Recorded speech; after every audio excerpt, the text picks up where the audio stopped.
সম্মানিত মা বোনেরা, আপনার স্তনে যে দুধ আল্লাহ দিয়েছেন, এটা আজ অনেকে নিজের সন্তানকে দিতে চাচ্ছেন না, নিজের বডি ফিগার নষ্ট হয়ে যাবে এই কারণে।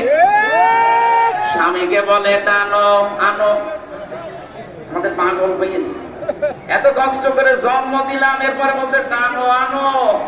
নানো এটি করবো কি? তোমাকে আল্লাহ টানো দেয়নি? যে মেয়েরা নিজের স্তনে দুধ সন্তানকে না দিয়ে জমাট করে রাখেন, বিজ্ঞান এখন প্রমাণ করছে তাদের স্তন ক্যান্সার হওয়ার ঝুঁকি বেশি।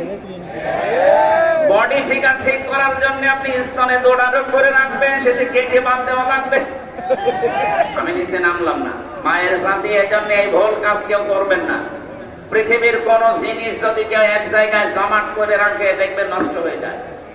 আপনি পানি এক জায়গায় রাখেন, দেখেন দুর্গন্ধ তৈরি হবে, কথা বলছে না কেন? পোকামাকড় তৈরি হবে, নষ্ট হয়ে যাবে। কেউ যদি লোহা বাক্কড় এক জায়গায় রাখে, দেখবেন ওটা জং ধরে গেছে, মরিচা পড়ে নষ্ট হয়ে গেছে। পৃথিবীর কোন জিনিস এক জায়গায় থাকলে ঠিক থাকে না। যত নড়াচড়া করবে, যত চাপবে, তত দেখবেন ভালো জিনিস আসতে থাকবে। নদীর পানি আপনি যত ছেড়ে দেবেন, দেখবেন স্বচ্ছ নির্মল পানি আসবে। আর যদি জমাট বেঁধে রাখেন, পোকামাকড় তৈরি হবে, দুর্গন্ধ তৈরি হবে। পৃথিবীর নিয়ম এইটা, কোন জিনিস এক জায়গায় রাখলে ঠিক থাকে না, ঠিক ক্ষমতাও এক জায়গায় রাখলে ঠিক থাকে না। এই জন্যই তো 15 বছরে এত গরম হয়েছে। ব্যারিস্টার আরমানের মতো মানুষকে 8 বছর আয়না ঘরে রেখে দিয়েছে। আমি 10 দিন মাত্র ছিলাম, আমি দেখেছি বহু দেওয়ালের উপরে লেখা আছে, মোবাইল নাম্বারটা লিখে নিচে লিখে দিয়েছে, ভাইরা যদি বাইরে কেউ যেতে পারে, এই নাম্বারে বলবেন যে আমি বেঁচে আছি। 2 বছর, 5 বছর না, কেউ 8 বছর, কেউ 10 বছর, কাউকে 14 বছরের লোক আমি পেয়েছি। এখন এইরকম অপরাধের সাথে যারা জড়িত, ওরা যদি শুধু আস্তাগফিরুল্লাহ পড়ে বলে আমার মাফ হয়ে গেছে, কে বলেছে আপনাকে? আমি যে কথাটা বোঝানোর জন্য বলছিলাম, মেয়েদের আপনারা এই ভুলটা করবেন না। সামনে কিন্তু আপনার সন্তানের প্রতি আপনার মহব্বত আল্লাহ নষ্ট করে দিবে। কারণ স্তনে যে দুধ আল্লাহ দিয়েছে, এর ভেতরে আল্লাহ সন্তানের জন্য আল্লাহ মহব্বত ঢেলে দিয়েছেন। যদিও দুধ যদি মা পান না করায়, মায়ের গোনা হবে না, কারণ দায়িত্বটা বাবার। নতুন মনে হচ্ছে এখানে আলেম নেই। সূরা বাকারা 2 নম্বর পারা 17 নম্বর পৃষ্ঠার 1ম নম্বর লাইনের 233 নম্বর আয়াতে আছে, ওয়ালা ওয়ালিদাতুন ইরদি'না আওলাদাহুন্না হাওলাইনি কামিলাইনি লিমান আরাদা আইয়ুতিম্মার রাদা। আল্লাহ পাক বলেন, পৃথিবীতে আমি দায়িত্ব দিলাম সন্তানকে কমপক্ষে 2 বছর দুধ পান করানো লাগবে। এ দায়িত্ব মায়ের না বাবার? না? আপনি কি আলেম? শব্দের দিকে খেয়াল করবে তো আলেমরা। আয়াতের দিকে তাকান, লিমান আরাদা আইয়ুতিম্মার রাদা। এখানে মুআন্নাস শব্দ নেই, মুযাক্কার শব্দ আছে। পুরুষের নাম আল্লাহ দিয়েছেন, পুরুষ মা হয় না বাবা হয়? তাহলে সন্তানকে দুধ খাওয়ানোর দায়িত্ব বাবার। বাবার যেহেতু মেশিন পত্র নেই, আছে? আর এটা সম্ভব? সেই জন্য মাকে যদি এই দায়িত্ব পালন করতে হয়, মা যদি বলে না আমি করবো না, আমার টাকা দেওয়া লাগবে, এক একটা সন্তানের জন্য আমার 2 লাখ করে টাকা দেওয়া লাগবে, আপনাকে তাই দেওয়া লাগবে? আমার মাইকে এটা বলা ঠিক হলো না, কারণ আমারও 1 মাস 2 দিন আগে একটা বাচ্চা হয়েছে, ও ছাতা যদি এখন শুনে 5 লাখ টাকা দেব, তাই তো তোমার মেয়ে তুমি নিজে খাওয়া। আমি একটা বিপদে পড়ে গেলাম তো। না, মা বোনেরা, এটা দায়িত্ব আপনার না। আপনি না খাওয়ালে গোনা হবে না। যদি স্বামীকে বলেন যে 5 লাখ টাকা লাগবে এক একটা সন্তানের জন্য, নাই আমি দুধ দেবো না, আপনার ছেলে যা করবেন করে। শেষে স্বামী যদি বাধ্য হয় 5 লাখ টাকা দিয়ে দুধ খাওয়াতে, তাও খাওয়ানো না। রহমতুল্লাহ সাহেবের 9টা ছেলে মেয়ে, ওনার বউরা যদি বলে এক একটা ছেলে মেয়ের জন্য 5 লাখ, 5 নম্বর হয় 45 লাখ টাকা করে দেওয়া লাগবে না। আমি এই মাসলাটা বললাম কোরআনে কারিমের আয়াত দিয়ে এই কারণে দায়িত্বটা এই কি গো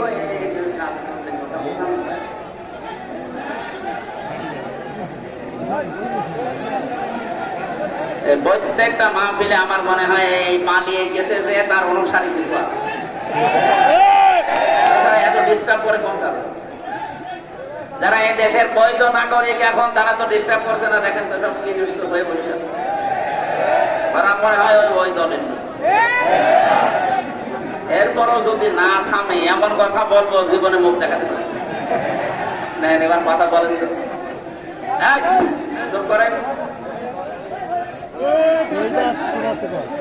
এই গাছগুলো কেটে ফেলার দরকার ছিল না, এই জন্য তো কলেজ ময়দানে দিয়েছিল, কিন্তু আসলে দুর্ভাগ্য ওনাদের পরীক্ষা চলছে, এই কারণে কর্তৃপক্ষ এখানে দিয়েছে। আপনারা আরেকটু শোনেন ভাই, আমি আয়াতটা পর্যন্ত তো চাই। দেখেন কোরআনে কারিমের আয়াতে আল্লাহ কি জানাতে চেয়েছেন আমাদের, নতুন নতুন কিছু কথা এখান থেকে আসবে ইনশাআল্লাহ। পরিবেশটা নষ্ট করেছে। মহিলার কথা বলছিলাম এই কারণে, বিশ্বনবী মেয়েটিকে বললেন যতদিন পর্যন্ত 2 বছর না হবে আমার কাছে আসবে না। বারবার প্রতি রাতে প্রতি ক্ষণে সব সময় বলে, আল্লাহ তুমি আমাকে মরণ দাও, আমার দুঃখ নেই, কিন্তু 2টা বছর আমার হায়াত বাড়িয়ে দাও। এ অপরাধ আমি মাফ করে মুক্ত না করে মরতে চাই না। 2টা বছর পরে যখন শক্ত খাবার খাওয়া শিখেছে, কোলে করে নিয়ে আসলেন, হে রাসূল দেখেন আমার এই ছেলে শক্ত খাবার খেতে পারে, আপনি আমার বিচার করে আমাকে মুক্ত করেন। নবীজি ওই সন্তানটাকে একটা সাহাবীর হাতে তুলে দিলেন, দায়িত্ব দিয়ে বললেন এই মেয়েটাকে মাটির ভেতরে গেড়ে দাও, চারিদিক থেকে পাথর মারা আরম্ভ করো। হযরতে খালিদ ইবনে ওয়ালিদ বলেন, আমি এমন একটা জোরে নিক্ষেপ করলাম পাথর, মহিলার নাকে লাগার পরে ফিনকি দিয়ে রক্ত আমার শরীরে গেছে। আমি ভৎসনা দিলাম, গালি দিলাম, রাগ করলাম, গৌরবঞ্চিত করলাম, নবীজি শুনে ফেলেছেন। বিশ্ব নবীর কানে আওয়াজ যাবার পরে নবীজি বললেন, খালিদ থামো, এ কথা কখনো বলবা না। আমি নবী, তুমি নবী না। আমি যা দেখি তুমি দেখতে পাও না, আমি যা বুঝেছি তুমি বুঝতেও পারো না। আমি দেখতেছি, জিবরাইল আমাকে জানিয়ে গেল এই মহিলার যে কাকুতি মিনতি, যে তাওবা, এর যে শাস্তি দুনিয়ায় নেওয়ার জন্য এত আগ্রহ, আমার আল্লাহ এত বেশি পছন্দ করেছে এর তাওবাটা। যদি দুনিয়ায় কোন জালেম এইভাবে তাওবা করে, আল্লাহ তাকেও মাফ করে দেবেন না। সুবহানাল্লাহ পড়েছেন যারা, এবার হিসাব করবেন আপনাকে।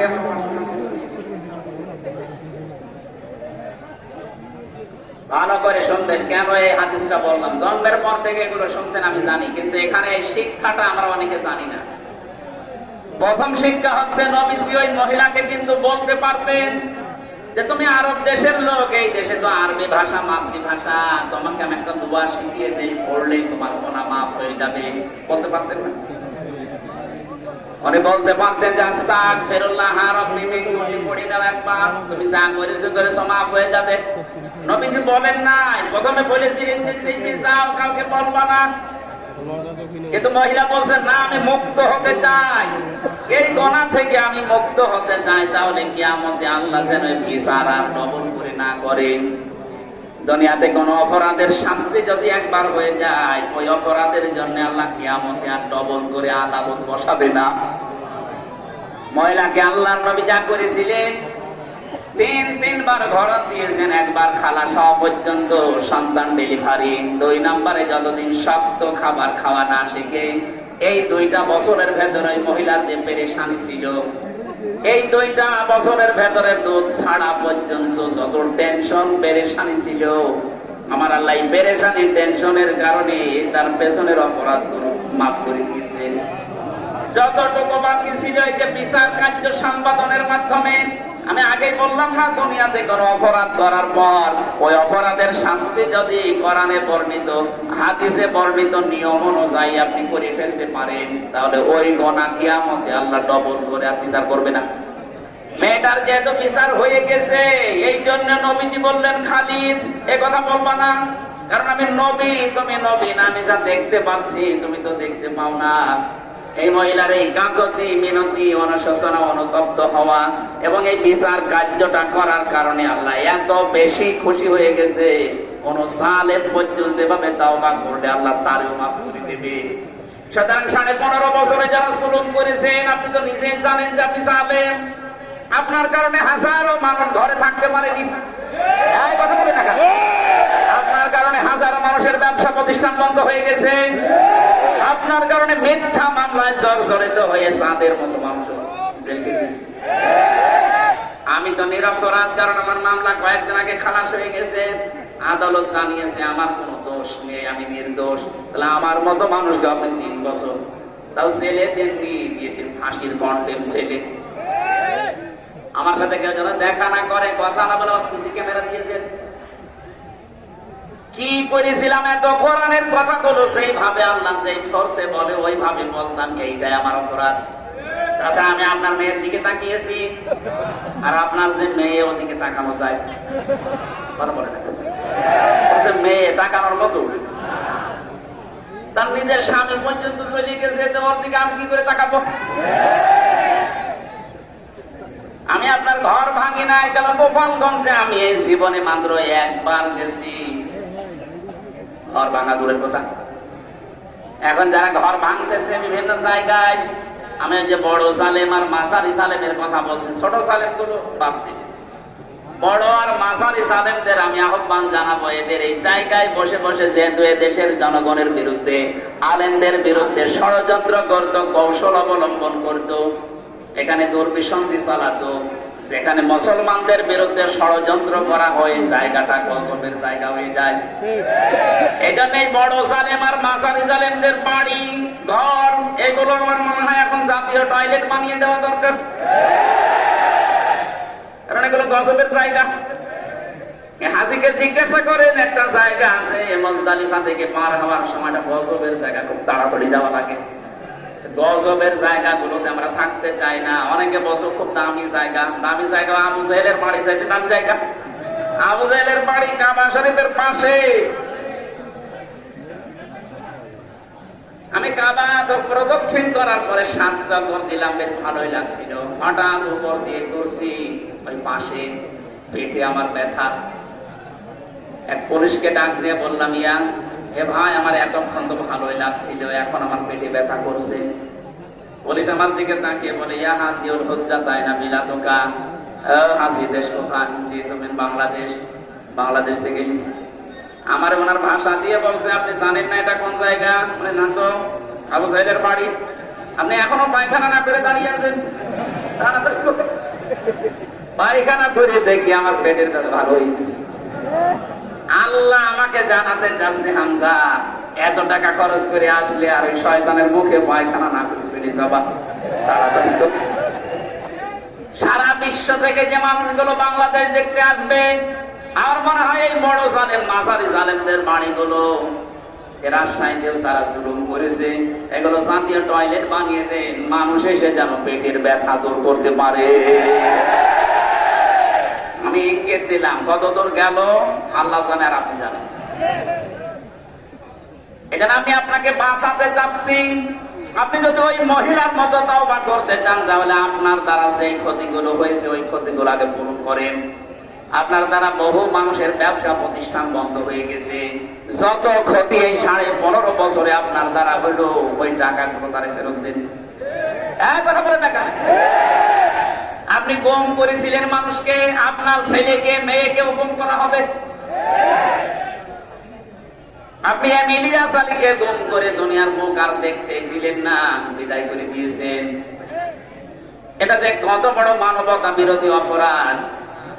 53 বছর আগের মানবতা বিরোধী অপরাধের বিচার করে, অথচ রিসেন্টলি সবচেয়ে বড় মানবতা বিরোধী অপরাধ ইলিয়াস আলী। কথা বলে আমার কুষ্টিয়া বিশ্ববিদ্যালয়ের ওয়ালিউল্লাহ মুকাদ্দাস আজ 10 বছর হারিয়ে গেল। ওরা যে বেঁচে আছে না মারা গেছে তা পর্যন্ত আমরা জানি না।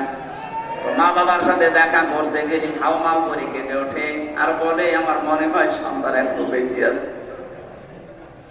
বাংলাদেশে আয়না ঘর যতগুলো আছে মনে হয় সবগুলো উন্মুক্ত এখন হয়ে গেছে, আরো যদি গোপনে কিছু থাকে সবগুলো খুলে দিন। আমি মাটির নিচে বহু সিস্টেম ওদের পেয়েছি, এমন এমন সুড়ঙ্গ পথ তৈরি করা আপনি জানবেনও না যে এই দরজা দিয়ে মানুষ বাইরে যেতে পারে। এটা কবরের মতো জায়গা। এটা এই অপরাধ গুলো যারাই করেছিলেন আপনাকে এই অপরাধ থেকে মুক্ত হওয়ার জন্য মাস্ট বি, এই অপরাধের জন্য যে শাস্তি দুনিয়ায় আছে ওইটা আগে নেওয়া লাগবে। ওই মহিলার মতো উনি যেমন জেনার শাস্তি নিয়েছে, আপনি চুরির শাস্তি নেন। চুরির শাস্তি হাত কাটা, এখন বলছে না কেন? আমার মনে হয় এই শাস্তি যদি এখন এই দেশে এখন কার্যকর হয়, বহু মানুষের হাত চলবে। যারা ডাকাতি করে, এক প্রকার ডাকাতি, ওইটা মানুষকে বিনা কারণে ধরিয়ে আবার নিজে ছাড়িয়ে দেয়, মাঝখানে 5 লাখ টাকা নেয়। আমারে যারা ধরেছিল ওরা নিজেরাই আমারে ছাড়িয়েছে, মাঝখান থেকে আমার বাবার কাছ থেকে 3 বছরে প্রায় 32 লাখের উপরে টাকা খেয়েছে। তাহলে এই টাকাগুলো এখন ফেরত দেবেন। আমার মামলার আয়ু নিয়েছে প্রায় 10 লাখ। বলেছে আমরা আর মামলা দেব না, যা বলতে বলছি এই কথাগুলো বলবেন আর টাকা দিন 10 লাখ। বাবা তো গ্রাম্য মানুষ, ও ভয়ের চোটে টাকা 8 লাখ একদিনে দিয়ে দিয়েছে। ও শয়তানরা কথাও রাখে নাই, পরের দিন আবার আর একটা মামলা দিয়েছে। আপনি কথাটা তো রাখতে পারছেন। এখানে আমার কাছে যে অপরাধ করেছেন আমি জীবন আপনাকে মাফ করবো না, আগে আমার ওই 32 লাখ টাকা ফেরত দেন। আর আমার মতো 3 বছর ফাঁসির কন্ডেম ছেলে থাকেন মাটির নিচে, যেখানে আপনি উল্টা করে আমার 11 ঘন্টা ঝুলিয়ে রেখেছিলেন, আমিও ঝুলাবো আপনাকে। এমনি এমনি ঝুলিয়ে রাখলে তো ভালো, চোখ কালো কাপড় দিয়ে বেঁধে দিয়ে, পায়ের সাথে দিয়েছে ডান্ডা বেড়ি, হাত পেছনে দিয়ে দিয়েছে হ্যান্ডকাপ, মাজায় দড়ি দিয়ে 11 ঘন্টা একেবারে টাঙিয়ে দিয়েছে। আমি 4 রক্ত নামাজ পড়েছি আন্দাজে ইশারায়, জানি না এখন নামাজের সময় কিনা, কি করবো? তাহলে জিজ্ঞাসা করার মানুষ মাটির নিচে অন্ধকার। এগুলো যারা করেছিলেন এই মানুষগুলো এখন বসে আস্তাগফিরুল্লাহ, কিসের আস্তাগফিরুল্লাহ? আপনি কি আল্লাহর কাছে দোষ করেছেন? আস্তাগফিরুল্লাহ পড়ছেন? দোষ করেছেন হামজার কাছে, কথা বলেন না কেন? দোষ করেছেন তাদের কাছে, আগে আমাদের কাছে বলা লাগবে, এরপরে আমরা মন থেকে যদি বলে, আমরা মন থেকে বললে হবে না, আমার বউ মাফ করা লাগবে, কারণ তার অধিকার ছিল আমার প্রতি। আমার 2টা মেয়ে মাফ করা লাগবে। কথা বলেন, ছোট মেয়েটা এখনো পর্যন্ত আমার চিনি না, 4 বছর হয়ে গেল, ডাক দিলেও কাছে আসতে চায় না। ও মনে করে এরকম হুজুর বহু আসে। কি একটা দুঃখ বলে তো, হজে নিয়ে গিয়েছিলাম, এই যে হুজুর মাসা আমার কাছে আসতে চায় না, হুজুর জিনিসপত্র কিনে দেয় কারোর কাছে। আর আমার যতটুকু বাস্তবে আমি দেখতে পাচ্ছি, দেশের 18 কোটি মানুষ যদি আপনাকে মাফ করে দেয়, ব্যারিস্টার আর মানের বউ মাফ করবে না। মানুষ 2 দিন 5 দিন 1 বছর 2 বছর থাকতে চায় না, মহিলা 8 বছর, ও জানেও না যে সামনে আছে কিনা।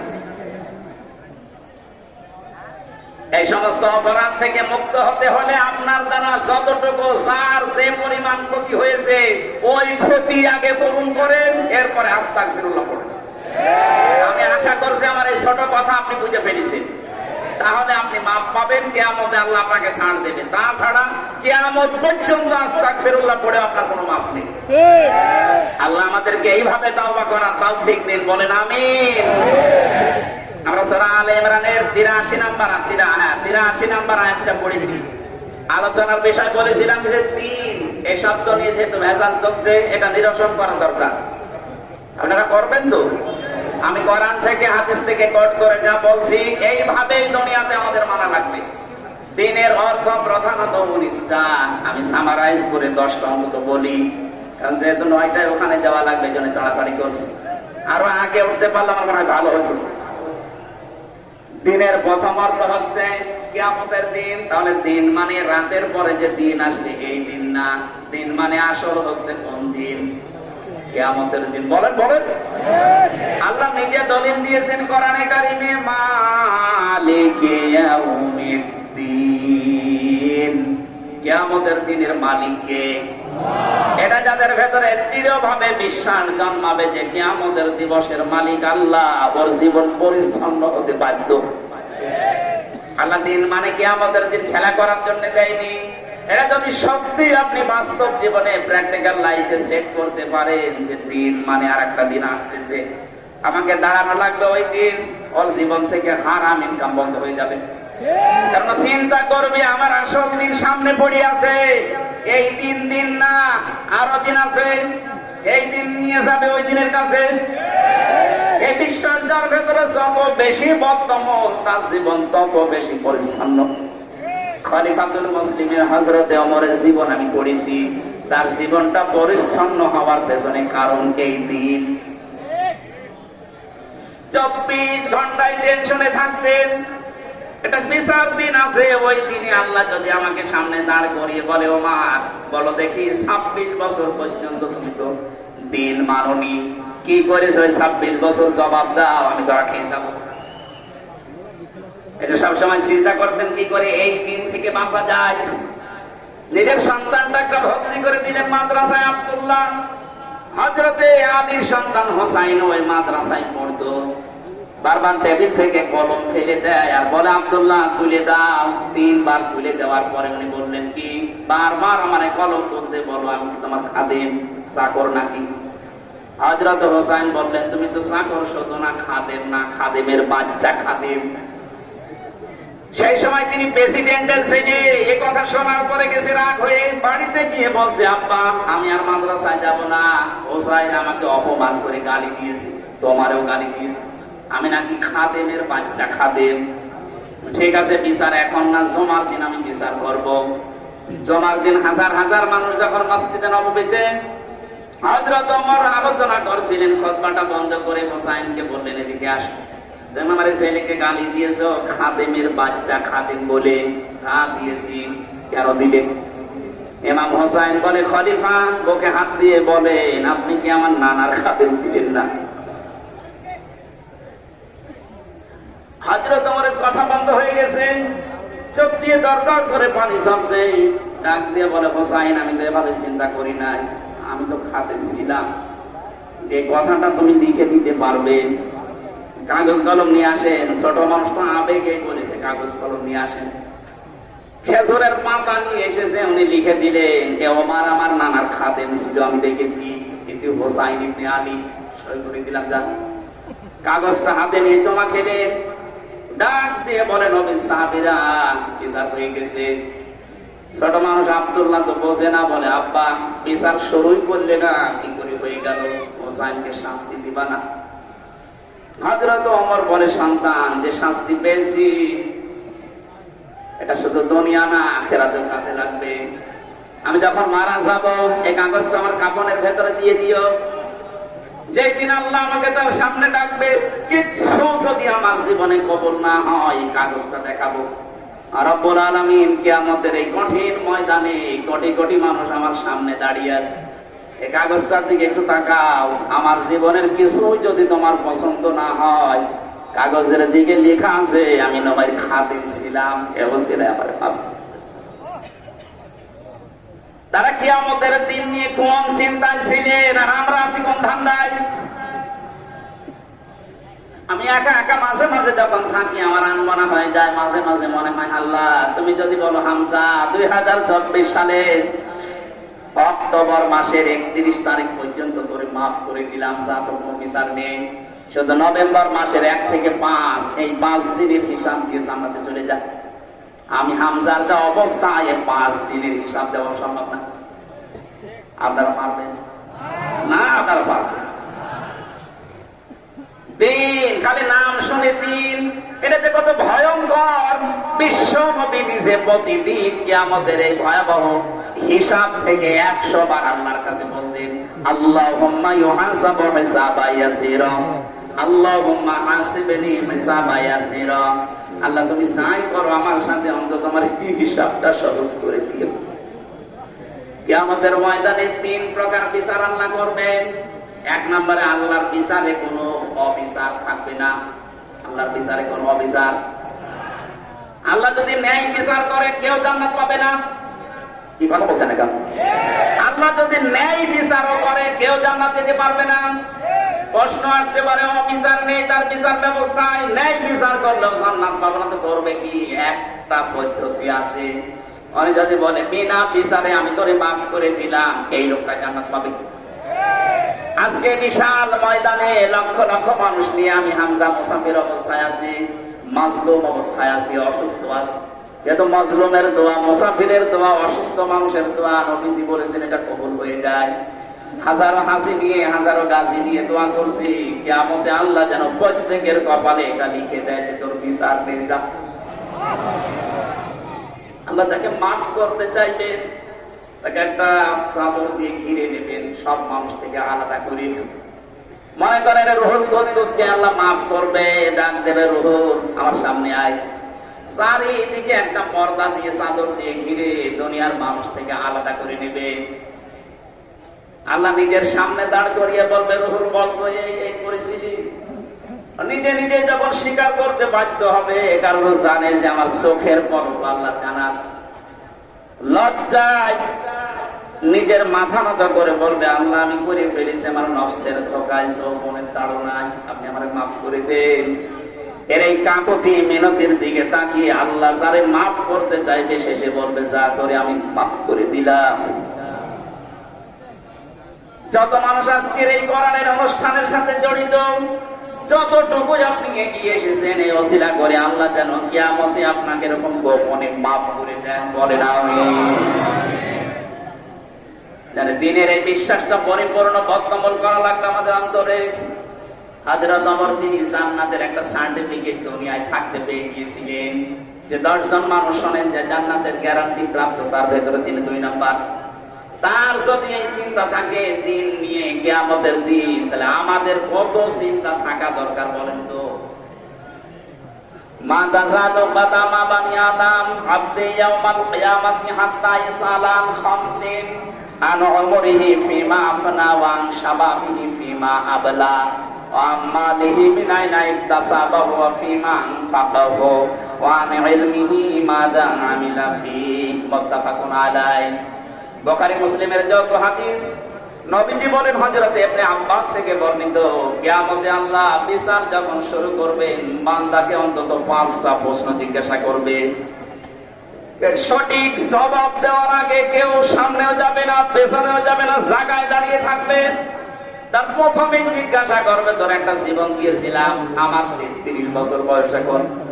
আমারে বলবে হামজা তোর 33 বছরের একটা জীবন দিয়েছিলাম, কি করে কাটালি বলতো। 2 নম্বরে তোর একটা যৌবন কাল দিয়েছিলাম, 15 বছর থেকে 45 বছরে একটা যৌবন কাল, কি করে কাটিয়েছি বল। এটা হিসাব যদি দিতে না পারিস, আমার যে বানানো জান্নাত তোর কপালে নেই। 3 নম্বরে বলা হবে অর্থ সম্পদ কোন কোন রাস্তা দিয়ে উপায় করলে বল। রাজশাহীবাসী, আপনাকে আমি সত্যিই ভালোবাসি, এই জন্য গোপন কথাটা বলছি। আর সিন্ডিকেট করে করে বাজারে মূল্য বাড়িয়ে দিচ্ছেন অনেকে। আপনার এই সিন্ডিকেটের কারণে আপনি হচ্ছেন আল্লাহর কাছে জালেম। যারা সিন্ডিকেট করে মূল্য বাড়িয়ে দেয়, তারা আল্লাহর কাছে জালেম। আপনার এই অবৈধ টাকা, অবৈধ পয়সা ভোগ করার জন্য আপনার মেয়ে, আপনার ছেলে, আপনার বউ 2 মাস খারাপ আছে, কিন্তু এই অবৈধ টাকার জন্য যে গুনাহ, যে অপরাধ, যে শাস্তি হয়ে গেল, এটা কিন্তু ওরা ভোগ করবে না। আজকে রাত্রে জিজ্ঞাসা করেন যে তোমাদের জন্য এগুলো করতাম, ওরা বলবে করেছেন তাই কি, আমরা ভোগ করতে রাজি আছি কিন্তু পাপ নিতে রাজি নেই। এইরকম পাগলামি করা ঠিক হবে? কাদের জন্য কি করছি তারা যদি স্বীকার না করে, দিতে না চায়, সুতরাং আমরা এই পাগলামি যেন না করি। দুনিয়ায় যত পরীক্ষা হয়, প্রশ্নপত্র দেওয়া হয়, যেদিন পরীক্ষা হবে সেদিন 2 ঘন্টা আগে দেয়। যখন শুরু হবে ঘন্টা দেবে তখন দেয়, অথচ পরীক্ষা এখন শুরু হওয়ার কত বাকি। আল্লাহ আগেই প্রশ্নপত্র ছেড়ে দিয়েছেন। এরপরও যদি কেউ ফেল করেন, বুঝতে হবে ওটা ছাত্র না, অপদার্থ। একটা ছেলে কাঁদছে বাবার কাছে, বাবা বলছে কি কি হয়েছে, কাঁদো কেন? বলছে আব্বা রেজাল্ট দিয়েছে। রেজাল্ট দিয়েছে তো ভালো, কাঁদো কেন? পাস করেছে না ফেল করেছে? কথা বলে না। ধমক দিয়ে একটা থাপ্পড় দিয়েছে, তুই বলবি তো যে পাস না ফেল। ছেলেটা বলছে আব্বা ফেল করলে তো কথা ছিল, ছিলাম 5-এ, নামিয়ে দিয়েছে 3। 2 বছর লাগবে। কত পরে আপনার কষ্ট দেওয়ার কথা, আগেই প্রশ্নপত্র আল্লাহ ফাঁস করে দিলেন যে এরা কিন্তু এই করবে। এরপর আপনি সিন্ডিকেট করে করে মালের দাম বাড়িয়ে দেন, এরপরও মানুষের সম্পদ বিভিন্ন কায়দায় আত্মসাৎ করেন। আল্লাহর কসম, আপনার অবৈধ সম্পদ গুলো ভোগ করার জন্য দুই পায়ে খাড়া আছে, কিন্তু একটা গোনা নেওয়ার জন্য কেউ দুনিয়ায় খাড়া নেই। আমরা যেন আবার 5 থেকে 3 নেমে না যাই, 5 এ উঠতে আমার 2 বছর লাগবে। এই মুহূর্তে আমাদের পাগলামি আমরা ভালো করে ফেলবো, কারোর জন্য কিছু না, আমার নিজের জন্য দরকার। কিয়ামতে ধরা খেলে আমার বউ খাবে না, ধরা খেলে আমি খাবো। কথা বলুন। মাল সম্পদ কিভাবে উপার্জন করছেন এটার হিসাব মিলান, হিসাব দিতে পারবেন। কালকে দুদক অতিরিক্ত সচিবকে ধরেছে, 1,15,00,000 টাকা পাওয়া গেছে তার বাড়ি। সেনাবাহিনী ধরার পরেও বলছে আমি 10 টাকা 20 টাকা করে বেঁচেছি। মানুষের মিথ্যা কথা বলতে পারে।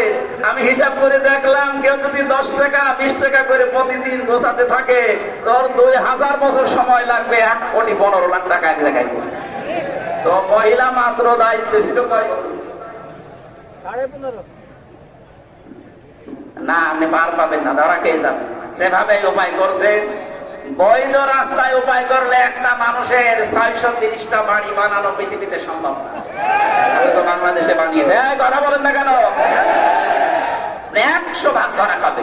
আমি থামেন। শুধু এতটুকু না, মাল আবার কোথায় খরচ করলেন? মমতাদের কনসার্টে দিয়েছেন নাকি কোরআনে কারীম প্রচার করার জন্য 5টা টাকা দিয়েছেন? এইটাও আল্লাহ জিজ্ঞাসা করবে। আজকের এই ময়দানে কোরআন প্রচারের জন্য যদি 10টা টাকা আপনার থাকে, আল্লাহ না জানি কিয়ামতে 10টা টাকার ওসিলায় আপনাকে মাফ করে দিতে পারেন। 5 নাম্বারটা সবচাইতে বড় কঠিন। যতটুকু জানবে তার কতটুকু মানবে, এটা বড়, এটা সবচাইতে বড় ঝামেলা। কে এখানে জানি না বউ বেপরদায় চালানো কবিরা গুনাহ? কে জানে না বলেন তো? বলেন বলেন। এটা জানার পরেও যারা না জানার ভান করে চালাচ্ছেন। 16 সালের ঘটনা আমি একবার বলেছিলাম। ওই সময় আমি বিশ্ববিদ্যালয়ে মাস্টার্সে একজন গোষ্ঠী, আর ওই যে মজমপুরে যে গোল চত্বর দেখে একজন মোটর সাইকেলে যাচ্ছে বউ নিয়ে। সালাম দিলাম, বললাম কে? তোমার ভাবি। কি পরিয়েছেন এটা? শাড়ি না মশারি? একবার তাকানোর পর আর তাকানো যাচ্ছে না। আমার বলছে হামজা এদিকে আসো। কানের কাছে মুখ নিয়ে বলছে আমি আর কত দেখবো? আমি তো সারা জীবন দেখলাম এলাকার মানুষের হক নিয়ে হক আদায় করে বেড়াচ্ছে। যাদের বউ সুন্দর, মেয়ে সুন্দর, পুত্র বধূ সুন্দর, এরকম হক আদায় করার জন্য বিভিন্ন জায়গায় ছেড়ে দেয়। এক কথা বলে না কেন? এই পুরুষ মানুষগুলো দায়িত্বস। কোন মহিলাকে নবীজি দায়িত্বস বলেন না। আর দায়িত্বস লা ইয়াদখুলুল জান্নাহ, এটা মুযাক্কার। যে এই পুরুষের কারণে তার যুবতী মেয়ে, তার বউ, তার যুবতী বোন, তার পুত্রবধূ, তার মা বেপরদায় চলাফেরা করে, এই লোকটা কিয়ামতে জান্নাতে ধ্যানও পাবে না। সুতরাং আমরা যেন সতর্ক হয়ে থাকি, যতটুকু আমরা জানি অতটুকু মানার চেষ্টা করি। কিয়ামতের দিনের গুরুত্বপূর্ণ বিষয় হচ্ছে এই 5টা।